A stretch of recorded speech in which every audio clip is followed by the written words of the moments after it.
Toffee pudding ഇംഗ്ലീഷുകാരുടെ ഒരു pudding ആണ് കേട്ടോ. അതൊരു പുഡിംഗ് ആണോ കേക്ക് ആണോ എന്നുള്ള കാര്യത്തിൽ എപ്പോഴും സംശയമുണ്ട്. കേക്ക് പോലെ ഇരിക്കുന്ന ഒരു പുഡിംഗ്, പക്ഷെ നല്ല ടോഫി സോസ് ഒക്കെ ആയിട്ട്. എൻ്റെ വീട്ടിലെ പിള്ളേർക്ക് അറിയാൻ പാടില്ലാത്തൊരു രഹസ്യമുണ്ട്. ഇത് ഡേറ്റ്സ് വെച്ചിട്ടാണ് ഉണ്ടാക്കുന്നത്. ഈ കേക്കിനകത്ത് ഫ്രൂട്ട്സ് ഉണ്ടെന്നുള്ള കാര്യം അവർക്ക് അറിയാൻ പാടില്ല. അപ്പൊ ഞാനിതേ ഇവിടെ കുറച്ച് ഡേറ്റ്സ്, ഈന്തപ്പഴം ഇങ്ങനെ ചെറിയ ചെറിയ കഷ്ണങ്ങളാക്കിയിട്ട് മുറിച്ചെടുത്തിട്ടുണ്ട്. ഇതിൻ്റെ ഉള്ളിൽ സ്റ്റോൺ ഉണ്ടെങ്കിൽ അത് മാറ്റണം കേട്ടോ, കുരു ഉണ്ടെങ്കിൽ മാറ്റണം.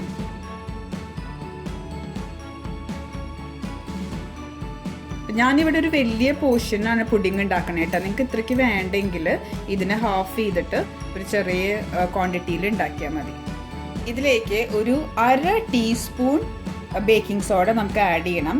അപ്പോൾ 1/2 ടീസ്പൂൺ എന്ന് പറയുമ്പോൾ ഇങ്ങനെയല്ല എടുക്കണത്. ബേക്കിങ്ങിനൊക്കെ നമ്മൾ എപ്പോഴും മെഷർമെൻറ്റ്സ് എടുക്കുമ്പോൾ ലെവൽ ടീസ്പൂണാണ് വേണ്ടത്. അപ്പോൾ ഹീപ്ഡ് ടീസ്പൂൺ അല്ല.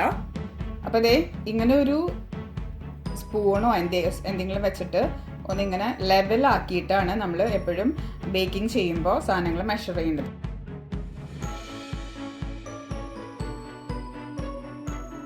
$360 ml ഓഫ് ബോയിലിംഗ് വാട്ടർ, ചൂട് വെള്ളമാണ് ഇതിലേക്ക് ഒഴിക്കേണ്ടത്. ഞാൻ ഇപ്പോൾ ഇത് കെറ്റിലിൽ ബോയിൽ ചെയ്ത വെള്ളമാണ്. അതും കൂടി ഈ ഡേറ്റ്സിൻ്റെയും ബേക്കിംഗ് സോഡയുടെയും കൂടെ ഒഴിച്ചിട്ട് ഒരു 10-15 മിനിറ്റ് നേരം സോക്ക് ചെയ്യാനായിട്ട് വെക്കുക.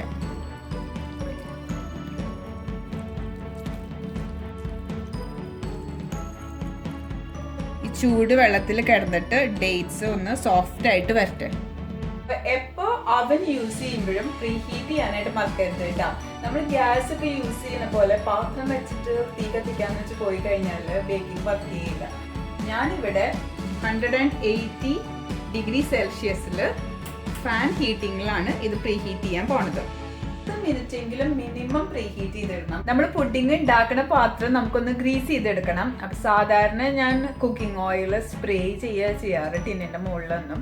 ഇപ്പം എൻ്റെ കുക്കിംഗ് ഓയിലിൻ്റെ സ്പ്രേ തീർന്നു പോയി. അപ്പം ഞാൻ പിന്നെ ചെയ്യുന്ന എളുപ്പപ്പണി എന്താണെന്ന് വെച്ചാൽ ബട്ടർ നമ്മൾ വാങ്ങിക്കുന്ന പേപ്പറില്ലേ അതിൻ്റെ മുകളിൽ നമ്മൾ ബട്ടറൊക്കെ എടുത്തു കഴിഞ്ഞാൽ കുറേ ബട്ടർ അവിടെ പറ്റി പിടിച്ചിരിക്കുന്നുണ്ടാവും. അപ്പം അത് ഞാൻ ഫ്രിഡ്ജിൽ സ്റ്റാക്ക് ചെയ്ത് വെച്ചിട്ടുണ്ട്. അപ്പം അത് എടുത്തിട്ട് ഞാൻ ഈ ബൗളിൽ എല്ലായിടത്തും നല്ലോണം ഇങ്ങനെ പരട്ടി, നമുക്ക് വേറൊരു എക്സ്ട്രാ ബ്രഷ് ഒന്നും എടുക്കേണ്ട. ഇത് ബട്ടർ വരട്ടാനായിട്ട് ഈ പേപ്പർ വെച്ചിട്ട് തന്നെ നമുക്ക് ചെയ്യാം. അപ്പോൾ ഇതേ ബൗൾ നല്ലോണം ഗ്രീസ് ആയിട്ടുണ്ട് എല്ലാ ഭാഗവും. ഡ്രൈ ഇൻഗ്രീഡിയൻസ് എന്തൊക്കെ വേണ്ടതെന്ന് നോക്കാം. സാധാരണ കേക്ക് ഉണ്ടാക്കുന്ന സംഭവങ്ങളൊക്കെ തന്നെയുള്ളൂ. മൈദ, ബേക്കിംഗ് പൗഡർ,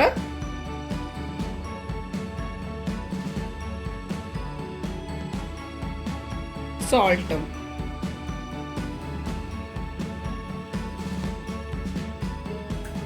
അപ്പോൾ ഇതെല്ലാം ഇട്ടിട്ട് നല്ലോണം ഞാനൊരു ചെറിയ വയർ വിസ്ക് വെച്ചിട്ട് ഇങ്ങനെ ഇളക്കുക ചെയ്യട്ടോ. ഞാനിത് അരിച്ചെടുക്കൊന്നും ചെയ്യണില്ല. മൈദയിൽ വലിയ കട്ടയൊന്നുമില്ല. 1-2 മിനിറ്റ് ഒന്ന് നല്ലോണം മിക്സ് ചെയ്തെടുക്കാം.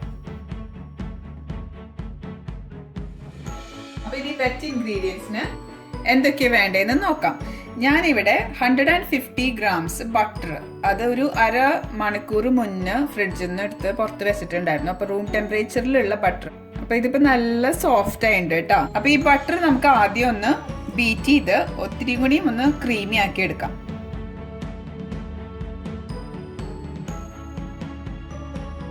ഇനി ഇതിലേക്ക് പക്ക് ബ്രൗൺ ഷുഗറാണ് ഞാൻ എടുത്തേക്കണേ. അപ്പൊ ഇത് നമുക്ക് ഇനി കുറേശ്ശെ ഈ ബട്ടറിന്റെ കൂടെ ഇട്ടിട്ട് ബീറ്റ് ചെയ്തെടുക്കാം.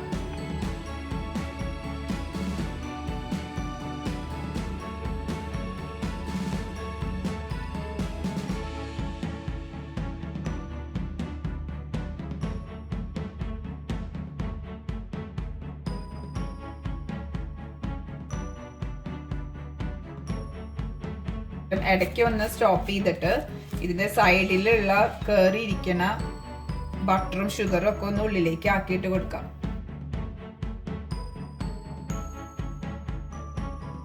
ഞാനൊരു 5 മിനിറ്റ് നേരം ഇപ്പൊ ഇത് ബീറ്റ് ചെയ്തെടുത്തിട്ടുണ്ട് കേട്ടോ. നല്ല ഫ്ലഫി ആയിട്ട് വന്നിട്ട്. അപ്പൊ ഇത് ശരിയായോ എന്നുള്ളത് ടെസ്റ്റ് ചെയ്യാനായിട്ട് കുറച്ച് ഈ ബീറ്റ് ചെയ്തത് വിരലിൽ ഇങ്ങനെ എടുത്തിട്ട് ഇങ്ങനെ ആക്കി നോക്കിയാല് ആ പഞ്ചസാരയുടെ തരിതരിപ്പ് ഉണ്ടോ നോക്കുക. അതില്ലെങ്കിൽ ഇത് റെഡി ആയിട്ടുണ്ട്. പിന്നെ അടുത്തത് വാനില ആഡ് ചെയ്യണം.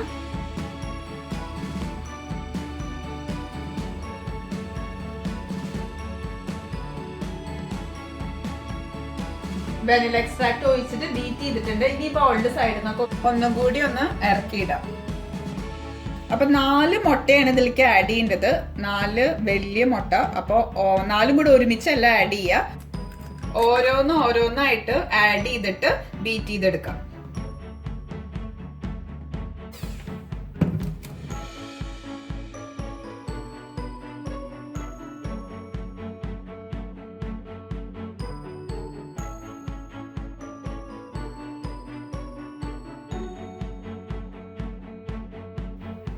രണ്ട് മുട്ട ഇട്ട് ബീറ്റ് ചെയ്തിട്ട് ഞാൻ സൈഡിൽ നിന്നൊക്കെ ഒന്നും കൂടി ഒന്ന് എല്ലാം നടുവിലേക്ക് ഇട്ട് കൊടുക്കാണ്.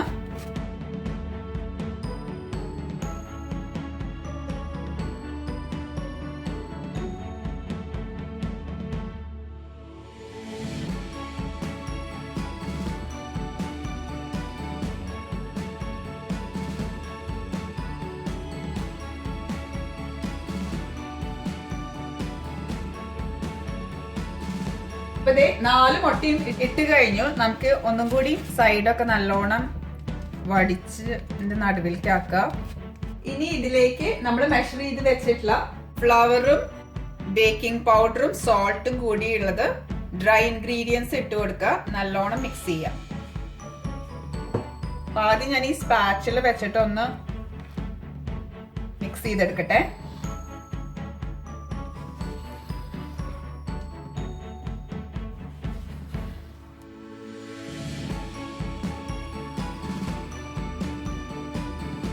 ഞാൻ ഇപ്പോഴും മിക്സ് ചെയ്യാനായിട്ട് ഇതുപോലെ ട്രാൻസ്പാരന്റ് ആയിട്ടുള്ള ഗ്ലാസ് ബോൾസ് ആണ് എടുക്കുക കേട്ടോ.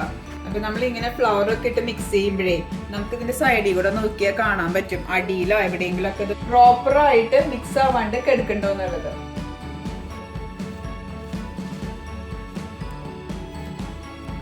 ബീറ്റ് ചെയ്ത എയർ കളയാത്ത തരത്തിൽ വേണം മിക്സ് ചെയ്യാനായിട്ട്. ഇനി ഇതിലേക്ക് നമ്മൾ നേരത്തെ സോക്ക് ചെയ്ത് വെച്ച ഡേറ്റ്സ് നോക്കിയപ്പോ എന്തൊരു സോഫ്റ്റ് ആയേ. സ്പൂൺ വെച്ചിട്ട് ഒന്നും കൂടി ഒന്നിങ്ങനെ മാഷ് ചെയ്ത് കൊടുത്തു കഴിഞ്ഞാല് കുറച്ചും കൂടി ഇതിന്റെ കൂടെ അലിഞ്ഞു പോയിക്കോളും. പക്ഷെ ഇത് കുഴപ്പമൊന്നുമില്ല കേട്ടോ. ഇത് ബേക്ക് ചെയ്ത് വന്നു കഴിയുമ്പോൾ നമുക്ക് അറിയില്ല ഇതിൽ ഡേറ്റ്സ് ഉണ്ട് എന്നുള്ളത്. എന്നിട്ട് നമ്മുടെ ഈ ഫ്ലവറിന്റെ മിക്സ്ചറിലേക്ക് ആഡ് ചെയ്ത് കൊടുക്കാം.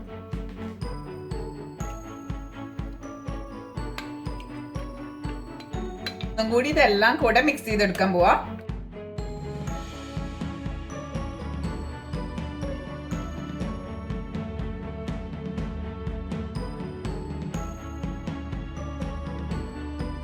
ജസ്റ്റ് ഒന്ന് മിക്സ് ആവണം വരെ കേട്ടോ. അധികം ഒന്നും ബീറ്റ് ചെയ്യേണ്ട ആവശ്യമില്ല. ഇനി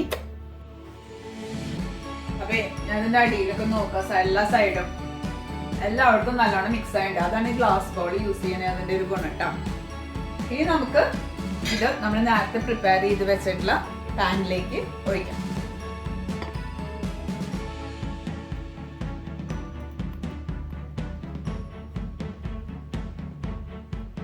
ബേക്ക് ചെയ്യുമ്പോഴേ എപ്പോഴും നമ്മൾ യൂസ് ചെയ്യുന്ന പാത്രത്തിന്റെ ഒരു ഹാഫിന്ന് ഇത്രയും കൂടി ലെവലില് വരെ ഒഴിക്കാൻ പാടുള്ളൂ. ഫുൾ നിറച്ച് ഒഴിക്കാൻ പാടില്ല. അപ്പോൾ ഈ പാത്രത്തിൽ ഞാനിപ്പോൾ ഏതാണ്ട് ഒരു 3/4 ഒഴിച്ചിട്ടുണ്ട്. ഇനി ഇത് നമുക്ക് ബേക്ക് ചെയ്യാനായിട്ട് വെക്കാം.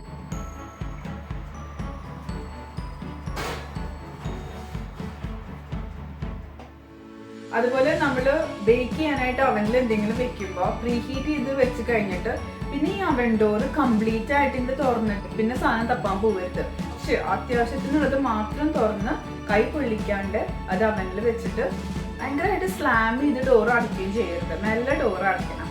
എന്നാലും അതിനുള്ളിലത്തെ ആ ഹീറ്റ് ഒക്കെ പ്രോപ്പറായിട്ട് ഇരിക്കുള്ളൂ.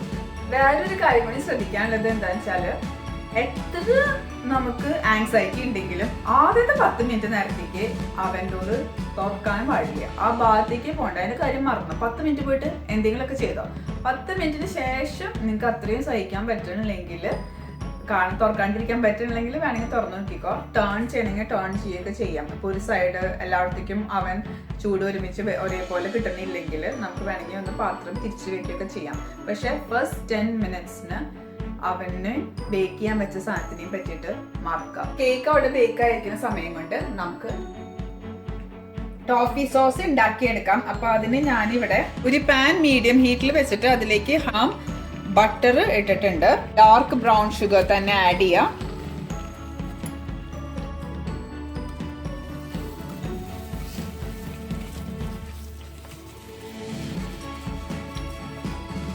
നല്ലോണം ഒന്ന് ഇളക്കി കൊടുക്കാം. സോൾട്ട് ആഡ് ചെയ്യണു. ഹെവി വിപ്പിംഗ് ക്രീം അതും ഒഴിക്കുക അതിൻ്റെ കൂടെ. അപ്പോൾ ടോഫി സോസ് എന്ന് പറഞ്ഞാൽ ഷുഗർ, ബട്ടർ, ക്രീം, അത് മൂന്നുമാണ് ടോഫി സോസിന്റെ ഇൻഗ്രീഡിയൻസ്. ബട്ടറും ഷുഗറും പിന്നെ ക്രീമും ഒന്നും പോരാണ്ട് ടോഫി സോസിന് കുറച്ചും കൂടി ടേസ്റ്റ് കൂട്ടാനായിട്ട് നമുക്ക് കുറച്ച് വാനില എക്സ്ട്രാക്റ്റും കൂടെ ആഡ് ചെയ്യാം. ഇതൊരു മീഡിയം ടു ലോ ഹീറ്റിൽ ഇരുന്നിട്ട് ചെറുതായിട്ട് ഇങ്ങനെ ബോയിൽ ചെയ്ത് എല്ലാതും മെൽറ്റായി ഒന്ന് സിങ്ക് ആവണ വരെ ഇരിക്കട്ടെ. ഇതേ നമ്മുടെ ടോഫി സോസ് ഇവിടെ റെഡി ആയിട്ടുണ്ട്. എല്ലാ ഷുഗറും ബട്ടറും ഒക്കെ മെൽറ്റ് ചെയ്ത് ശരിക്കും നല്ല ടോഫിയുടെ മണം ഇവിടെ കിച്ചണിൽ നിറച്ചു. ഞാനിത് ഓഫ് ആക്കണില്ല. നമ്മുടെ കേക്ക് ഇപ്പോൾ ബേക്ക് ചെയ്ത് കഴിയും. അപ്പോൾ ആ സമയം വരെ ഇത് ചെറിയ ചൂടിൽ, ഏറ്റവും മിനിമം എത്ര ചൂടിലേക്ക് പോകാൻ പറ്റുമോ സ്റ്റവെങ്കിൽ അത്രയും ചെറിയ ചൂടിൽ ഇട്ടിട്ട് ഇതിവിടെ വാമായിട്ട് തന്നെ ഇങ്ങനെ ഇരിക്കട്ടെ. കേക്ക് ബേക്കായി വന്നു കഴിഞ്ഞാൽ നമുക്കിത് നേരെ ആ കേക്കിന്റെ മുകളിലേക്ക് ഒഴിക്കാം. അപ്പൊ ഇപ്പൊ ഏതാണ്ട് ഒരു 15 മിനിറ്റ്സ് ആയിട്ടുണ്ട്. അപ്പൊ നമുക്ക് അവനൊന്ന് നോക്കാം. ഇനി എങ്ങാനും ഇതിന്റെ ഇടയിൽ നിങ്ങൾക്ക് അവൻ തുറന്ന് നോക്കണം, എങ്ങനെയുണ്ട് ഇത് വെന്തോ എന്നൊക്കെ അറിയണമെന്നുണ്ടെങ്കിൽ തുറന്ന് നോക്കുമ്പോ സാധനം തുറന്നിട്ട് ഡോറ് തുറന്നിട്ട് പാത്രം എടുത്ത് പുറത്ത് വെക്കുക. ഡോറ് അപ്പൊ തന്നെ ക്ലോസ് ചെയ്യുക. ഡോറ് ഇങ്ങനെ തുറന്ന് വെച്ചിട്ട് പോകരുത് കേട്ടോ, അപ്പൊ ചൂടൊക്കെ പുറത്തു പോകും. അപ്പൊ ഇതെന്തായാലും നമുക്കിപ്പോ ആയോ നോക്കാം.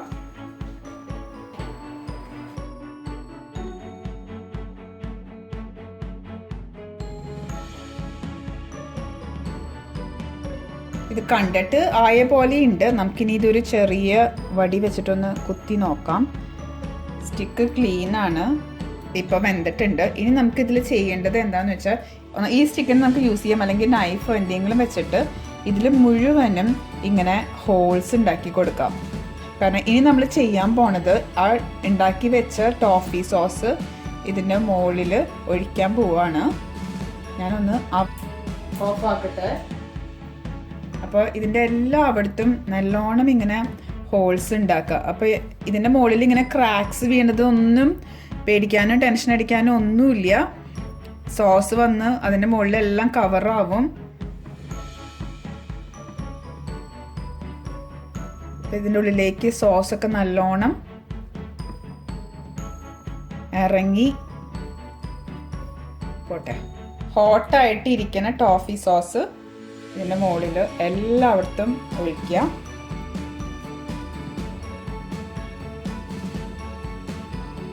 കുറച്ചൊക്കെ ഈ കേക്കിൻ്റെ ഉള്ളിലേക്ക് വലിച്ചെടുക്കും, കുറച്ച് അതിൻ്റെ മുകളിൽ ഇങ്ങനെ ഒരു ഗ്ലേസ് ആയിട്ട് കിടക്കുകയും ചെയ്യും.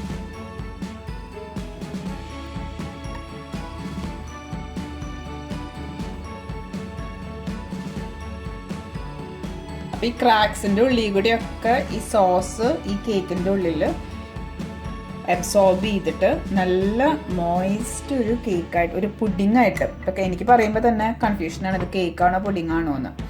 അപ്പോൾ ഒരു നല്ല സോഫ്റ്റ് മോയിസ്റ്റ് ഒരു പുഡിംഗ് ആയിട്ട് കിട്ടും. അപ്പോൾ ഇനി ബാക്കി കുറച്ച് സോസ് ബാക്കിയുണ്ട്. ഇത് നമ്മൾക്ക് ഇത് സെർവ് ചെയ്യുമ്പോൾ എക്സ്ട്രാ ആയിട്ട് നമുക്ക് പ്ലേറ്റിൽ ഒഴിച്ചു കൊടുക്കാം. അപ്പോൾ നമ്മുടെ സ്റ്റിക്കി ടോഫി പുഡിംഗ് ഇവിടെ റെഡിയായി. ഇത് നമ്മൾക്കിപ്പോൾ ഞാനിവിടെ ഉണ്ടാക്കിയത് ഇങ്ങനെ ഒരു സെറാമിക് പാത്രത്തിലാണ്.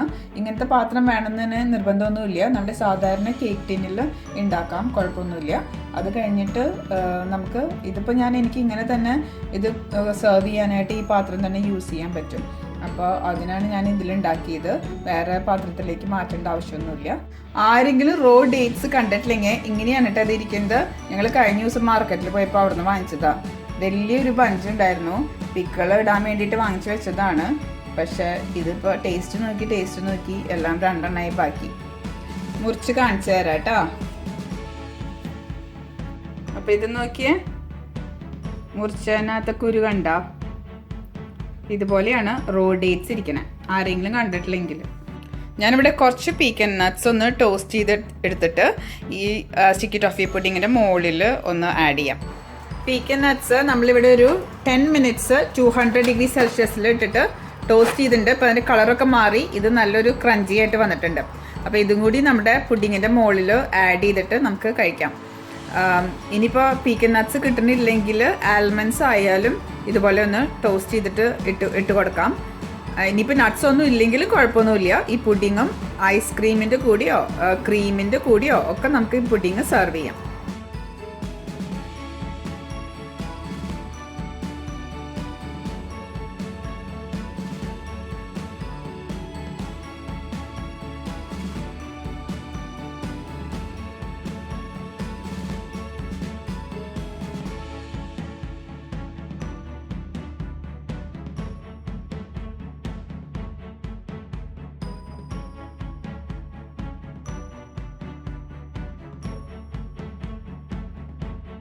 ഈ പ്ലാന്റ് ഒക്കെ കാണാൻ എന്ത് ഭംഗിയല്ലേ. ഞാൻ ആദ്യമായിട്ട് ഇങ്ങനെ ഒരു പ്ലാന്റ് കാണുന്നേ. സക്യുലൻസിന്റെ ഒരു ലാർജ് കളക്ഷൻ.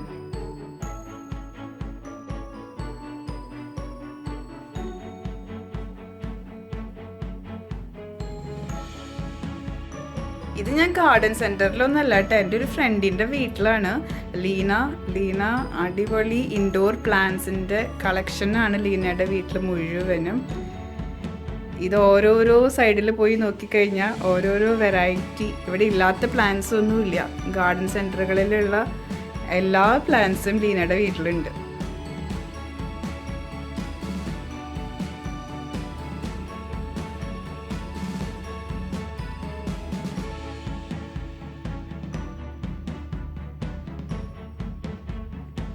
ഫേൺ എവിടെ ഇരിക്കണേന്നറിയോ? ഉരുളിക്കകത്താണ് കേട്ടാ ലീനയുടെ ഓരോരോ ഐഡിയാസ്. നല്ല ഭംഗിയായിട്ട് അറേഞ്ച് ചെയ്ത് വെച്ചിട്ടുണ്ട് ലീന എല്ലാ പ്ലാന്റ്സിനെയും. കഴിഞ്ഞിട്ടില്ല, ഈ സൈഡിലും ഉണ്ട് കുറേ.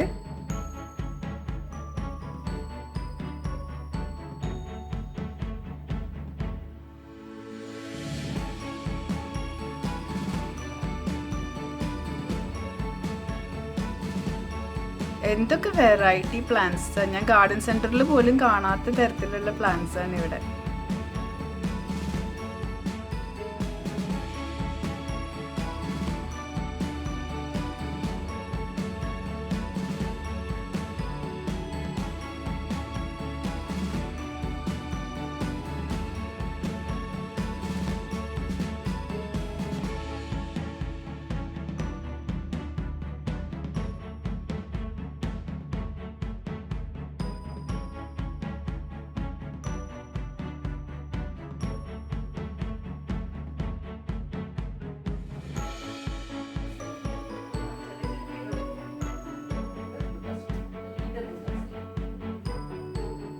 ഹലോ.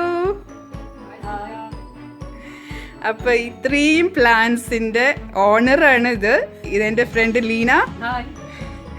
അപ്പൊ ലീന എങ്ങനെയാ ലീന ഇതൊക്കെ ഇങ്ങനെ നല്ല ഭംഗിയായിട്ട് മെയിൻറ്റെയിൻ ചെയ്തു പോകുന്നേ? ഈസിയാണോ? Okay okay okay. കാണുമ്പോ തന്നെ ഒരു സന്തോഷമല്ലേ ഇതൊക്കെ ഇങ്ങനെ നല്ല ഭംഗിയായിട്ട് ഇരിക്കാനായിട്ട്. ഇത് ലീനയുടെ ഡോട്ടർ മാധവി, ഇത് എൻ്റെ ഫ്രണ്ട് നിഷ. എങ്ങനെയുണ്ടോ എൻ്റെ സ്റ്റിക്കി ടോഫി പുഡിംഗ്? ആണോ?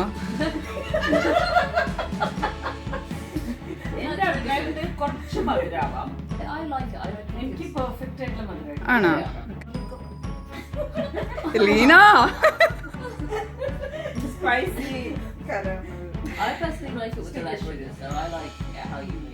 Okay, thank you Madhavi.